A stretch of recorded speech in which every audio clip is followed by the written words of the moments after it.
Hi friends, நாம் இப்போ பலாக்காயை வச்சு ஒரு ஜிப்ஸ் தான் செய்ய போகிறோம்.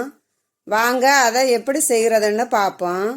இப்போ அதற்கு பலாக்காயை ரெண்டாக கட் பண்ணி அதில் உள்ள சுளையெல்லாம் பறித்து எடுத்துருவோம். அதுக்கப்புறமா அந்த சுளையை ரெண்டாக கீறி அதில் உள்ள விதையெல்லாம் எடுத்து தூர போட்டுட்டு அந்த சுளையை இப்படி குட்டி குட்டியாக நீட்டமாக கீறி எடுத்துக்கொள்ளணும். அதுக்கப்புறமா ஒரு பாத்திரத்தை அடுப்பில் வச்சு எண்ணெயை விட்டு எண்ணெய் நல்லா கொதிச்சு காயணும். காஞ்சதுக்கு அப்புறமா இந்த கீறி வச்ச பலாச்சுளையை எல்லாத்தையும் அதில் போட்டணும். போட்டு நல்லா எண்ணெயில் முக்கி வரவிடும்படியாக வறுக்கணும். பாருங்க, இதோடையும் கொஞ்சம் பொன்னிறமாக ஆகட்டும். அதுக்கப்புறமா அதை எடுத்துடலாம். பாருங்க, இப்போ இது தயாராகிடுச்சு.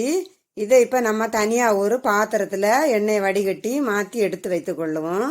இதற்கு இப்போ தேவையான அளவு உப்பும் மிளகாய் தூளும் போட்டு இதை நல்லா குலுக்கி கிளறி விடணும்.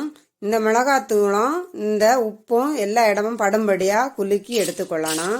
இப்போ சுவையான பலாக்காய் ஜிப்ஸ் தயாராகிடுச்சு. இந்த வீடியோ பிடிச்சுன்னா லைக் பண்ணுங்கள், ஷேர் பண்ணுங்கள், மறக்காமல் சேனலை சப்ஸ்கிரைப் பண்ணுங்கள். தேங்க்யூ ஃபார் வாட்சிங்.